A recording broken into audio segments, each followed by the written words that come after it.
good qualities of the beginners are their desire to imitate Christ in every moment of their life. They want to behave as Christ would do it. So they study the aspects of life of Christ from the Gospels and also from the commentaries. And their sincere effort is they want to do as Christ would do. For instance, those who work among the children, how Jesus blessed them. Those who work among the sick, how Jesus cared for the sick. Those who pray for the sinners, how Jesus went after looking for a lost sheep. Or those who, for instance, for priests who are engaged in the ministry of reconciliation, will behave like Christ, who never condemned a sinner. I don't condemn you. Go in peace. Today you would be with me in paradise.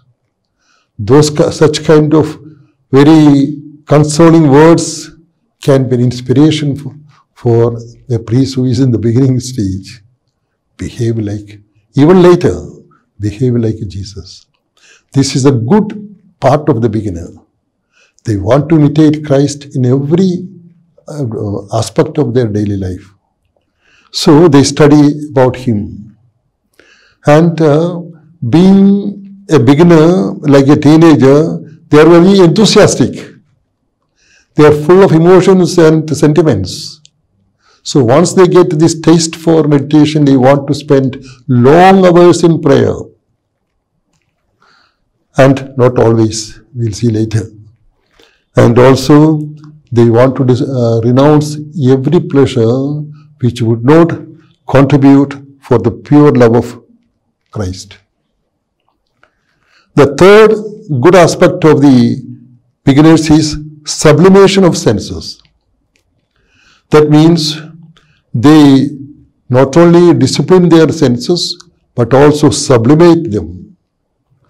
For also those who are indulging in sinful conversations or listening to them, now they'd like to hear good sermons.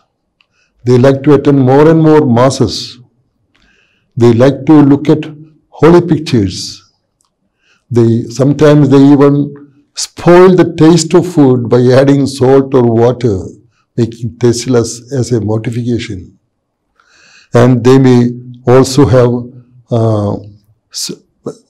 through holy rigor and penance, like discipline or the iron chain, etc. Though John would later condemn that exaggerated penance which he calls beastly penance. For John, penance must be moderate. But there are people who may be taken by enthusiasm, may go to other extremes. And seeing these good things, good efforts, God grants them some occasional favors of a vision or the sweet scent, delight in the sense of touch and so on. They don't want to be disturbed when they are immersed in prayer life. So, because they want to spend maximum time in it, maybe more of, as I said, sentimental, emotional. But those are gradually leading to a deeper prayer life. Now, the negative elements of a beginner. That means John speaks in terms of capital vices. In Catechism we have studied the capital sins like pride, avarice, anger, envy, gluttony, lust and sloth. They are called capital sins because these are the roots of other sins. Here, those who are making progress in spiritual life, they don't commit capital sins. They have capital vices. Like first is pride.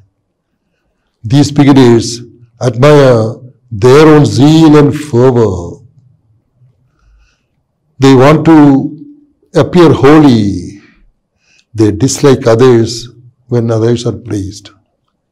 The typical example is that of a Pharisee who boasted, I am fasting, I am paying the tithe and so on, making the very prayerful experience of a sort of self-pride and condemning others.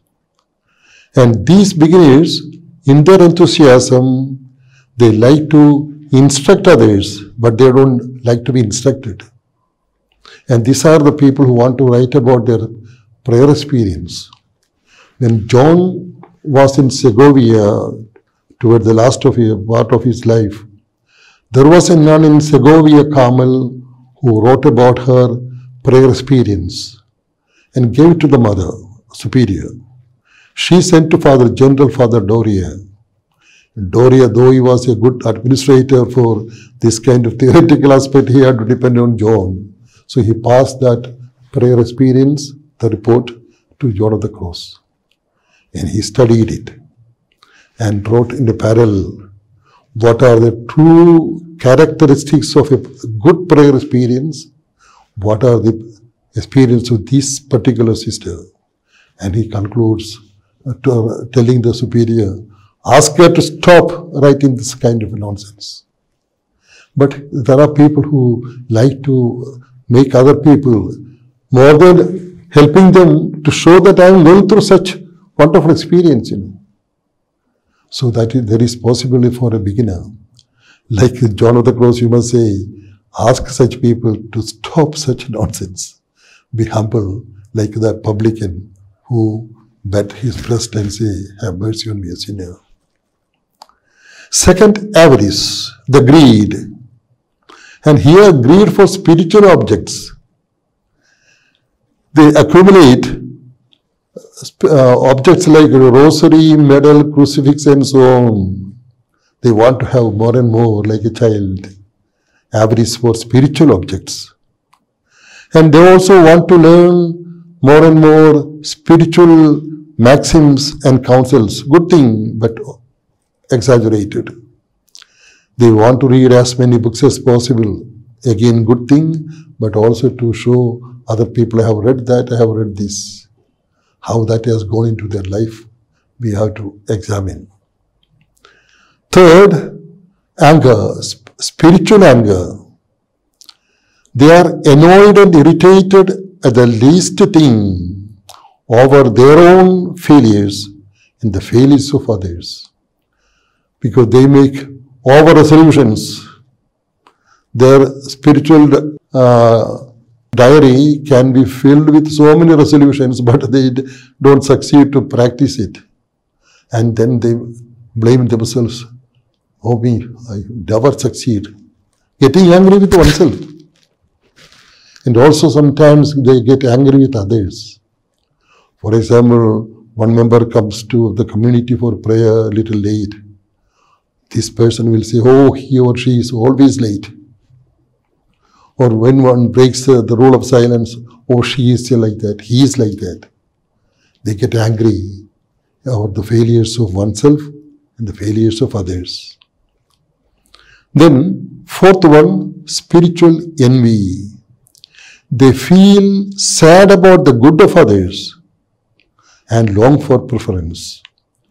That means when the companions are praised, for example, one has very well led a prayer meeting.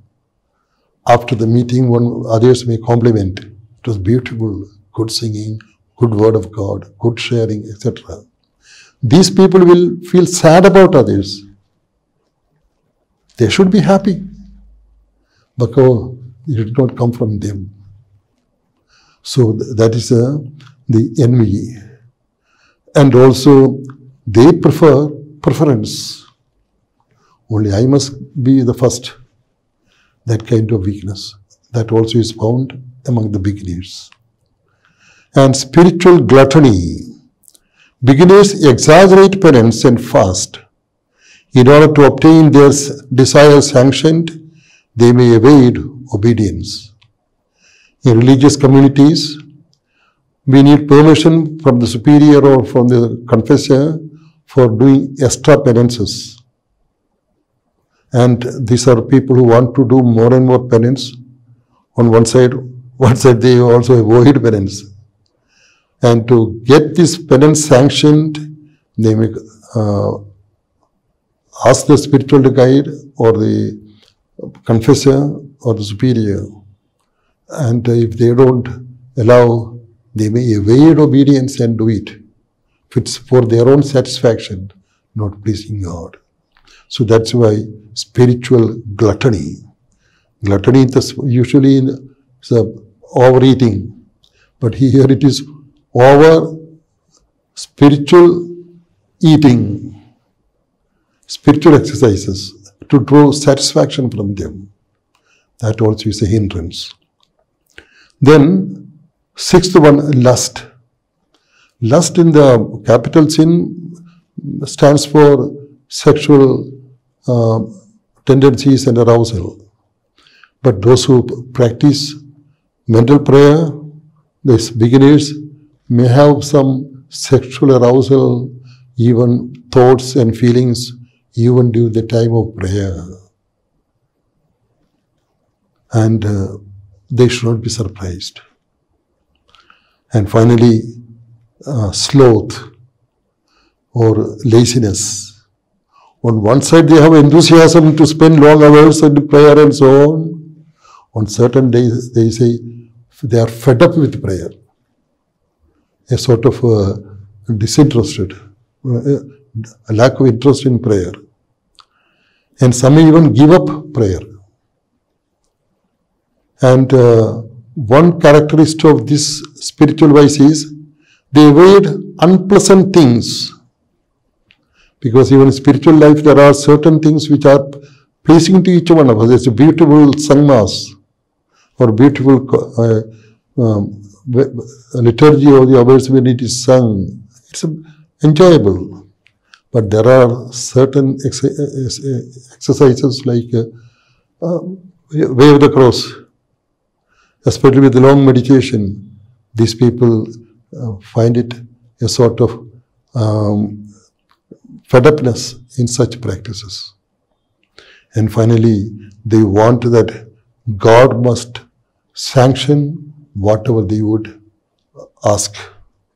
If not granted, they give up prayer. So these are the 7 vices. So to conclude, the first part of prayer life is the prayer of the beginners. They are good people. They have taken up spiritual life in a very positive, sincere way. They have their own good effects. And also they have weaknesses. And John also says sometimes they have attachment to some particular persons.